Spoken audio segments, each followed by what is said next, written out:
Beasts, Men, and Gods by Ferdinand Ossendowski. Part 1. Drawing Lots with Death. There are times, men, and events about which history alone can record the final judgments. Contemporaries and individual observers must only write what they have seen and heard.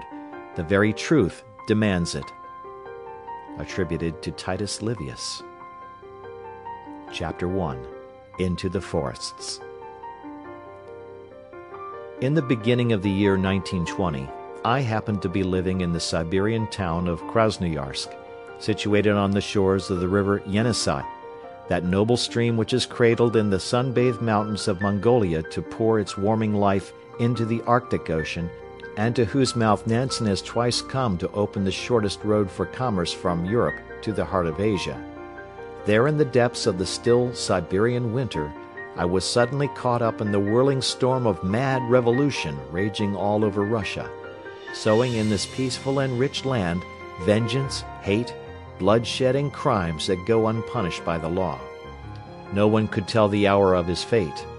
The people lived from day to day, and left their homes not knowing whether they should return to them, or whether they should be dragged from the streets and thrown into the dungeons of that travesty of courts, the Revolutionary Committee, more terrible and more bloody than those of the medieval Inquisition. We, who were strangers in this distraught land, were not saved from its persecutions, and I personally lived through them. One morning, when I had gone out to see a friend, I suddenly received the news that 20 Red soldiers had surrounded my house to arrest me, and that I must escape. I quickly put on one of my friend's old hunting suits, took some money, and hurried away on foot along the back ways of the town till I struck the open road, where I engaged a peasant who in 4 hours had driven me 20 miles from the town and set me down in the midst of a deeply forested region. On the way I bought a rifle, 300 cartridges, an axe, a knife, a sheepskin overcoat, tea, salt, dry bread, and a kettle. I penetrated into the heart of the wood, to an abandoned half-burned hut. From this day I became a genuine trapper, but I never dreamed that I should follow this role as long as I did. The next morning I went hunting, and had the good fortune to kill 2 heathcock. I found deer tracks in plenty, and felt sure that I should not want for food. However, my sojourn in this place was not for long. 5 days later, when I returned from hunting, I noticed smoke curling up out of the chimney of my hut.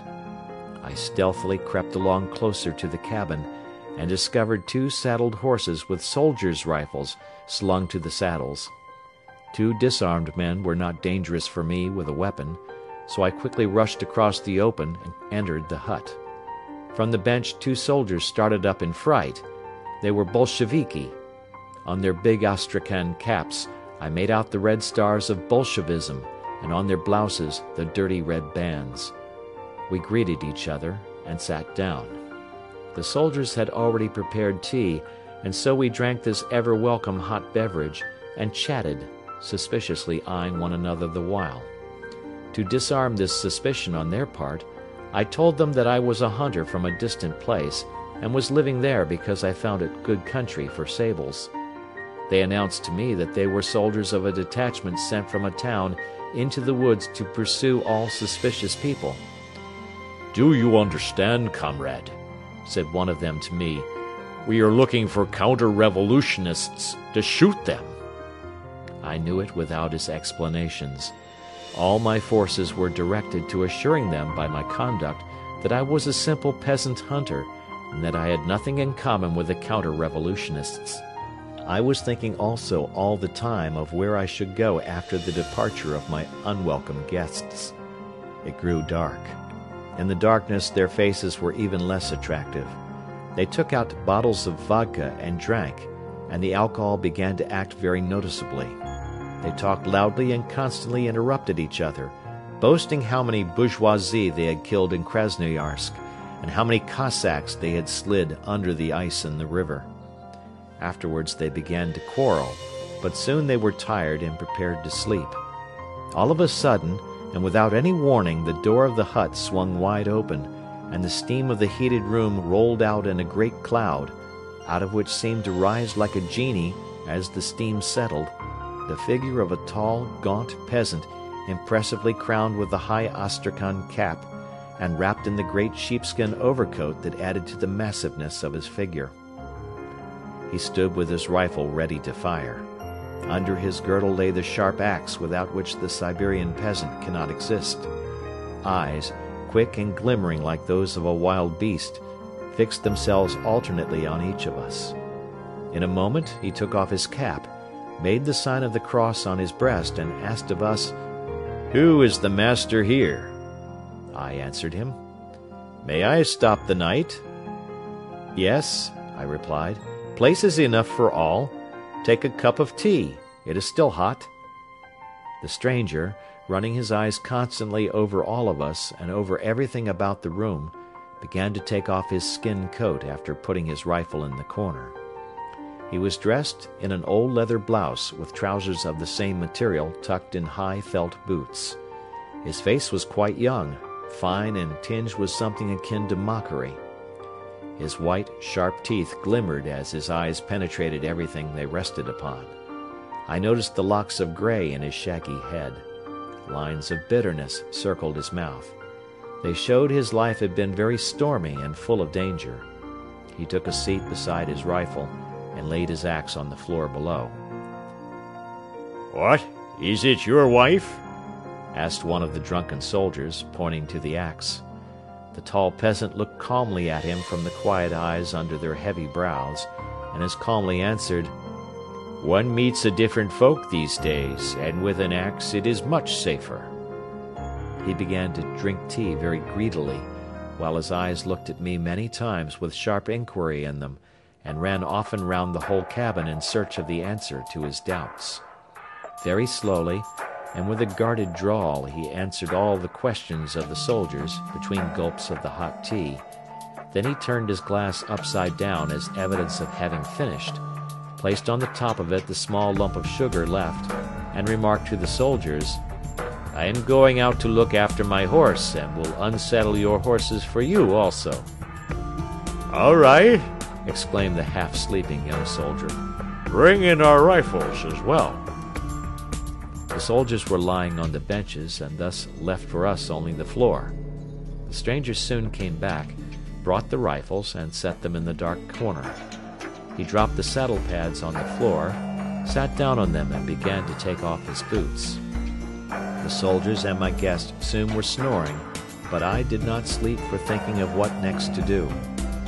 Finally, as dawn was breaking, I dozed off only to awake in the broad daylight and find my stranger gone.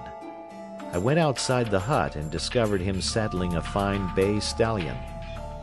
"Are you going away?" I asked. "Yes, but I want to go together with these comrades," he whispered, "and afterwards I shall come back." I did not ask him anything further, and told him only that I would wait for him. He took off the bags that had been hanging on his saddle, put them away out of sight in the burned corner of the cabin, looked over the stirrups and bridle, and as he finished saddling, smiled and said, "I am ready. I'm going to awake my comrades." Half an hour after the morning drink of tea, my three guests took their leave. I remained out of doors and was engaged in splitting wood for my stove. Suddenly, from a distance, rifle shots rang through the woods, first one, then a second. Afterwards all was still. From the place near the shots, a frightened covey of blackcock broke and came over me. At the top of a high pine a jay cried out. I listened for a long time to see if anyone was approaching my hut, but everything was still. On the lower Yenisei it grows dark very early. I built a fire in my stove and began to cook my soup, constantly listening for every noise that came from beyond the cabin walls. Certainly I understood at all times very clearly that death was ever beside me and might claim me by means of either man, beast, cold, accident, or disease. I knew that nobody was near me to assist, and that all my help was in the hands of God, in the power of my hands and feet, in the accuracy of my aim, and in my presence of mind. However, I listened in vain. I did not notice the return of my stranger. Like yesterday, he appeared all at once on the threshold. Through the steam I made out his laughing eyes and his fine face. He stepped into the hut and dropped with a good deal of noise 3 rifles into the corner. 2 horses, 2 rifles, 2 saddles, 2 boxes of dry bread, half a brick of tea, a small bag of salt, 50 cartridges, 2 overcoats, 2 pairs of boots. Laughingly he counted out, "In truth, today I had a very successful hunt." In astonishment I looked at him. "What are you surprised at?" He laughed. "Komo nujny tovarishi. Who's got any use for these fellows? Let us have tea and go to sleep. Tomorrow I will guide you to another safer place, and then go on." End of chapter.